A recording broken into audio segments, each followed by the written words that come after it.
guise of an extraterrestrial or interdimensional invader. It's a comment on the alienation of our era and the way this schism can be breached, the way this psychic wound can be healed and a kind of species-wide individuality emerge is through taking control, conscious control of the evolution of language. This means paying a great deal more attention to what we say to each other, to linguistic intent. I think that the main legacy of the 1960s into the 80s was a legacy of language transformed in the direction of feeling. To me, the most shocking part of the male dominance of our worldview is the paucity in our language of terms that convey emotion. We have 500 words for the components of a steering mechanism. We have 5 words for emotions. Each one of us is a swim in a concatenation of emotionally subtle wave phenomena that come and go just below the surface of our awareness. But if any one of us turns to another and says, "How are you doing?" the answer is, "Fine, fine, yourself." This is presenting a tremendous barrier to us to the expression of our wholeness. And I'm completely willing to line up behind Carl Jung on the notion that the UFO is an expression of our longing for wholeness. In principio et verbum, et verbo caro factum est. In the beginning was the Word, and the Word was made flesh. In other words, if you were an actual extraterrestrial standing off in a spaceship looking down on this planet, you would not see the strivings of individual species. You would not even see the great classes of organized organic life. What you would see instead is a gene swarm, a language frenzy, the coding of meaning in genes, in words, in architectonic productions, in poetry. What is happening on this planet is the self-reflecting genesis of communication for itself.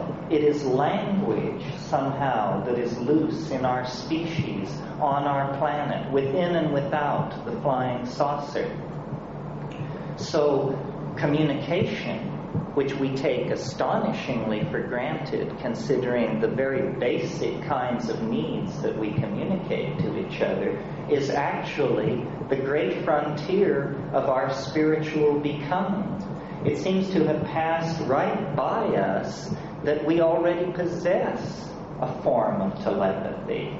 That the miracle of communication involves the fact that I make small mouth noises and you instantaneously consult the culturally sanctioned dictionary, and out of your dictionary you construct a map of my linguistic intent, and then through a series of grunts and nods we assure each other that we know what we mean.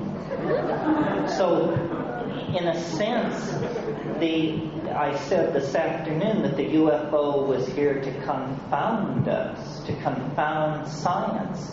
On another level, like the psychedelics, it is here to catalyze a finer evolution of communication, to goose us toward a little tighter epistemic and ontological definition of the business of communicating with each other. If we could refine our channels of communication, we would coalesce into the kind of omnipotent, extra-worldly organism that we anticipate in our vision of the flying saucer. So I think really the flying saucer has become the guiding image of our own cultural evolution.